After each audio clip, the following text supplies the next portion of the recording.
We'll get started. All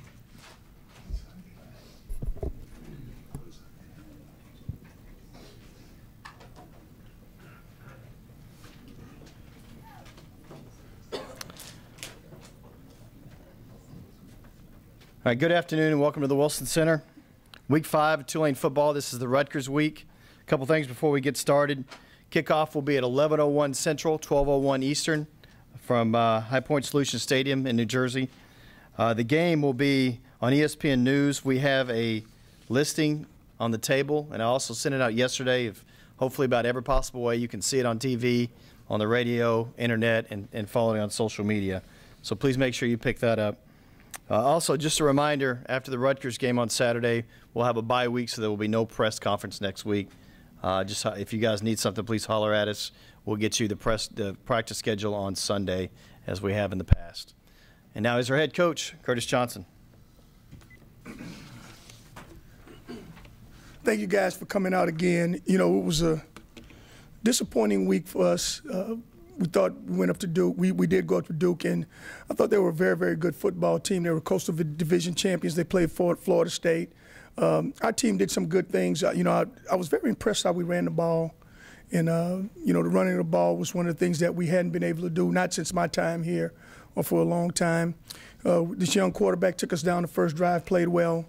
And then after that, they did some things different defensively, and he couldn't adjust to it, or the team didn't do a good job adjusting to what they did. Defensively, I thought after we settled down, I thought we played pretty decent. Special teams really hurt us when we lost our long snapper before the game. Kind of put me in a little bit of a frenzy that I had to, do something different. I wanted to go for it. I didn't want to, the first snap, we snapped it through the end zone. It was 2 points for them, and it just kind of took me out of my little rhythm a little bit. So I said, look, we got to go for it. So I put our kids in a little bit of a bad position because I didn't really trust the center. The quarterback, Matt Marfisi, the center, the snapper, the long snapper. Matt Marfisi did it the rest of the game. I thought he did a really good job. Lasanis should be back this week, hopefully, so we won't have that. If not, I think we'll prepare Matt better. On a different note, I got to mention this every week. What guys are doing in our conference are pretty good, and Ruffin gets the PowerPoint of the week again by beating North Carolina. I like what BYU's doing too against this power conference. Any questions? Please raise your hand.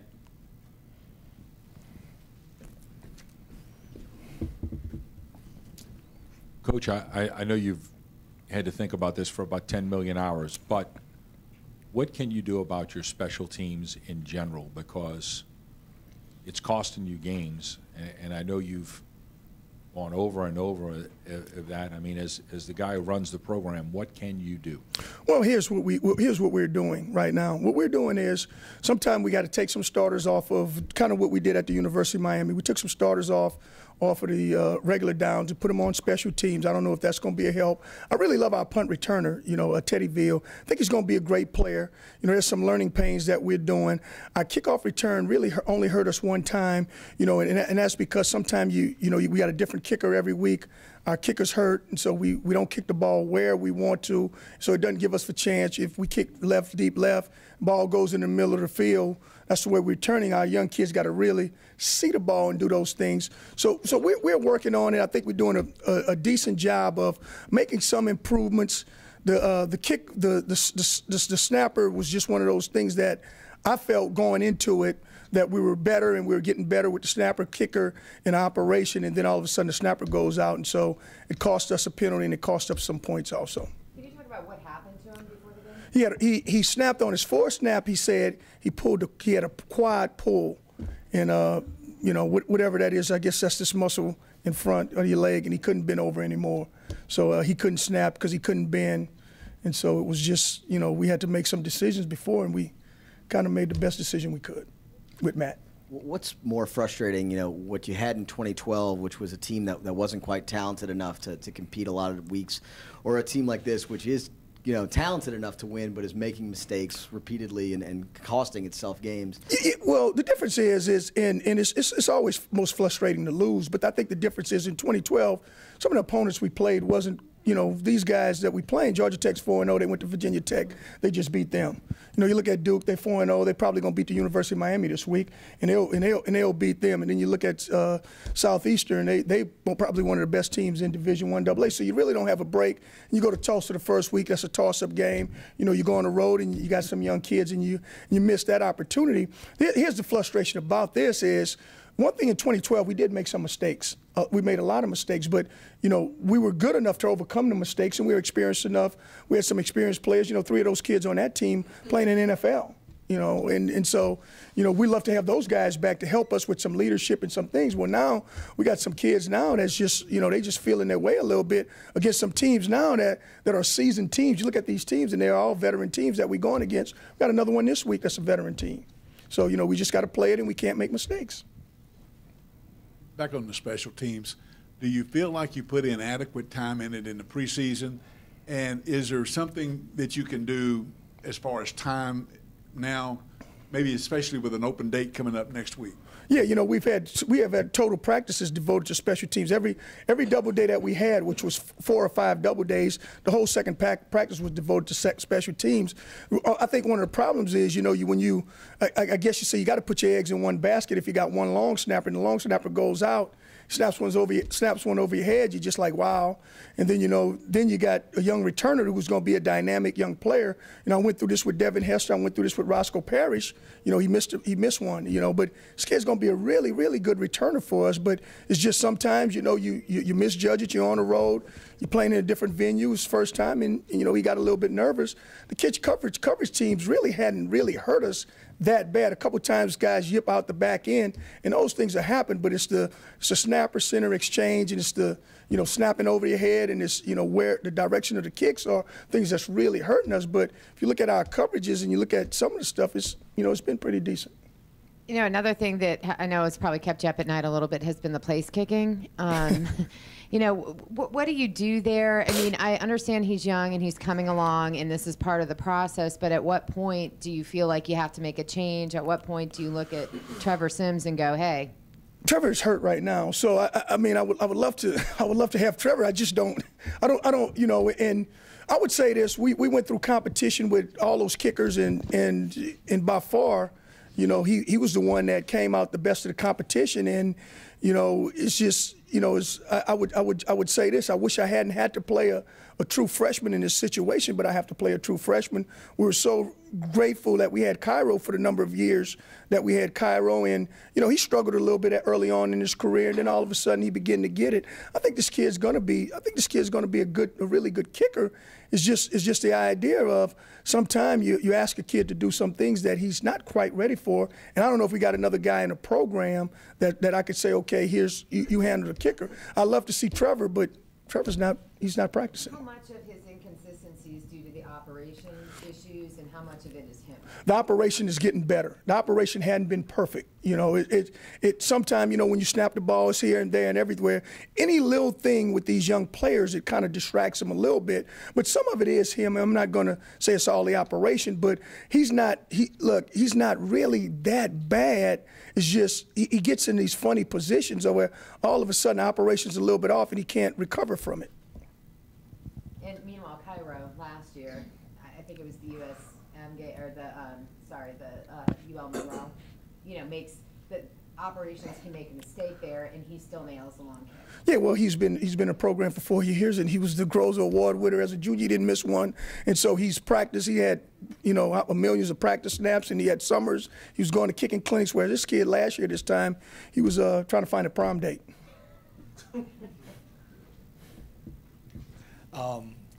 Was there any consideration to taking Lee out of the game? He has 9 interceptions, 8 touchdowns, but his interceptions have come at the most inopportune time. You guys have had a chance to get some points on the board.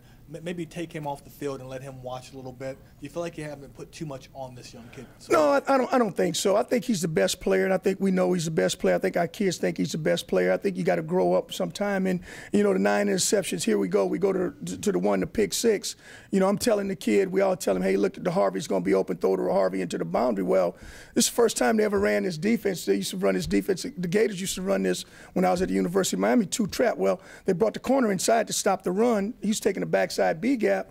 Well, it looks like cover 3 to the kid, where the corner is down inside in the box, and he's standing right there. He throws, he gets underneath it, and that's what happens. And the safety rolls over the top. Usually they were doing it the other way. The safety was down, the corner was rolling. So it's just one of those things where this kid is going through a learning experience. We look at film and these teams don't pressure us, and all of a sudden they say, okay, we got to pressure this young kid. They put a lot of pressure on him, and I'm telling him constantly, look, sooner or later, you're going to hit a couple of these throws, and these receivers are going to make some good catches for you. And what's going to happen is they're going to stop blitzing you, and then you're going to go, 28 out of 30, because people will fear it. But as of right now, we simplified the playbook pretty much for him. He's moving the team pretty well. When he gets down in the red zone, when his field shrinks, he tends to anticipate a little too much, or even, I'm not going to say guess. He sees what he sees. He can explain it, so he's not guessing. But so I think he's the right guy. I think he'll get through it. It's just right now it's frustrating because, again, why aren't we playing some good teams? Because we haven't asked enough special teams questions yet.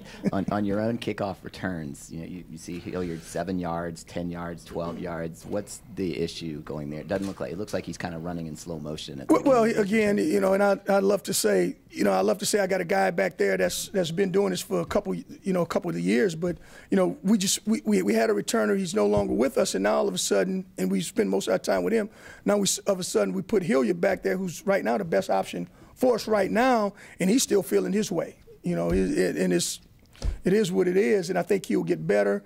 That's another position that we personneled a little bit better this week, where we're going to get some starters on there to try to help it out some. But he's another young kid that, and you look through the program, you're looking for somebody else to do it, but no one has really done it. And Hilliard right now is the guy. You love to have some guys that's not in the program here, but it's the guy that we got to go with. And one other thing I'm curious about, on the targeting call that they overturned, what was the official's explanation to you about the change in Hart on that? Well, he said it wasn't truly targeting. He said it just wasn't that he didn't hit him with the helmet. I don't, when I watch it again, I sent it in, and they said it was inconclusive, but. We just not getting those calls. It's no different than, look, here's the funniest call of the game. The first play when Marfisi snaps it over the guy's head, the guy looked like he clearly jumped. He jumps, he snaps it, and then so the ref goes, well, the reason why I didn't call it because he wasn't in the neutral zone. Well, okay, well, we can't get a break now. Okay. You have the running situation with Lezedrick. He clearly had his best game. How important is he to balance out Sherman and to get some holes and really help your down and distance situation as much as anything? How much does that help Tanner? Absolutely. That's one of the most encouraging things that I think we got. I think we can run the ball against some teams. Now, here's what we got to do. We got to stop getting in third down. What hurts Tanner is all of a sudden, instead of being in 3rd and 2, it's 3rd and 18, or 3rd and 3, it's 3rd and 15. If you look at our stat line, that's what it is. It's never 3rd and manageable. It's always 3rd and distance, because we shoot ourselves in the foot with a jump off sides, with a holding penalty or something like that. I'd rather him not to hold, because I think Tanner can get it off and avoid some of these sacks. So I'd agree. When we get to these teams where hopefully this year we get to a point where we playing teams where we are very similar to, and we can run it and we can throw it and we can balance it out a little bit, Tanner would be much, much better. But you ask him to do something that, some guys a year ago couldn't do against these teams. Virginia Tech couldn't do it against Georgia Tech, and Duke's beating everybody. The guy from Miami may not be able to do it against them this week. So you ask him to do some stuff that he's probably not quite ready to do. A large part of that as well, you mentioned the down and distance. Penalties. It seems like every time you guys get rolling, there's a false start, there's a holding. At what point does it have to subside, or do you need to start making changes? It needs to stop now, and that's what we talked about this week. I just got to start taking them out and putting somebody else in, and at risk of playing a lesser player or playing someone else. Sometimes the younger kids we're young. It's no more younger. It's no more older. We got 4 games under our belt.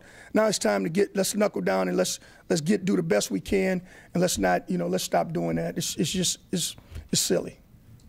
When you look at last year, turnover margin was such a big part of your success, and now that you're playing a young quarterback, when you look at this, is this a long-term decision that you feel that the gains far outweigh what's going on right now, and that's why you're sticking with it? No, I'm sticking with him because I think he's the best player. You know, I think he's the best quarterback that we have, and I think he's in the learning process. I think we're not getting the amount of turnovers that we like to. I think we got to, you know, try to play from a lead. You know, last year we forced some more turnovers because we did a little bit more. The teams were a little bit different. You know, you're playing the option. Well, they don't turn it over. You know, Duke is a very, very seasoned team. They don't really turn over. We actually got two turnovers from them. You know, so I think last year was a little bit different. We playing these spread teams that threw it around a lot, and you know, our guys on the back end are really good, but our guys on the back end now they got to become tacklers because these teams are running the ball. We're gonna play Rutgers this week, and I'm telling you, they're gonna run it, and they're gonna run it, and they're gonna run it, and they're gonna run it, and then they're gonna throw it when they have to. You know, that's what these teams do. That's what ACC does, and these other conferences. You'll be glad this one doesn't necessarily apply to you. You saw what happened the other night with Florida State, and Winston comes out in uniform before the game. What is your policy when you have a player suspended? Is he allowed on the sidelines, or probably not in uniform? Absolutely not. Absolutely, he's not in the. He can sit in the stands. You know, we've suspended guys before. You know, I've got calls about let's not suspend guys because it hurts the team. Well, if you get suspended for a half, you come out for the half in a uniform, but you suspended for a game, just go sit in the stands. You know, you just watch. You know, because you got to take something away from kids that they really love and remove them from it. Don't let them be a part of it. Just remove them right away from it. Around some talented players. What is this guy doing to his career? Well, I think character is a big thing now. You see what's going on in the NFL. You see what's going on in our game. I think the big thing nowadays is young men and their character. And, you know, just with the character, you know, it just you're always looking at him, you're questioning, well, what is he going to do next? And it's just like anything else. It's who you trust. You know, can you trust him? Will a team invest millions of dollars in a guy who can you trust him? This week, I mean, it seems like this week, and particularly Sunday, you probably had to, I guess, deal with confidence issues maybe with some of the players. I mean, you know, they're expecting a big season. They believe in themselves. And, you know, Duke is a program, you and I know that they, you know, are stronger, more veteran. But, you know, you can't tell that to the team going into the game. You know what I'm saying? But right. They're coming out of it feeling kind of whipped and like they've made a lot of mistakes. They're getting a lot of heat from media, from fans. What do you do with this team to kind of keep their confidence, let them regroup? The one thing they got to believe in, they got to believe in the 24-hour rule. You know, and our rule is when you got 24 hours, celebrate, lose. You got 24 hours. We got to go on with the next team, and we try to do that. We try to establish that, but we also got to take ownership on what we're doing. And as coaches, you know, I'm the first one to blame. Special teams been shoddy at best. You know, our penalties, that's on me. And so I've taken ownership in that. I like them to take ownership in theirs, whatever their little issues are, whatever. You know, there's always an open door policy. Come on in, we could talk about it.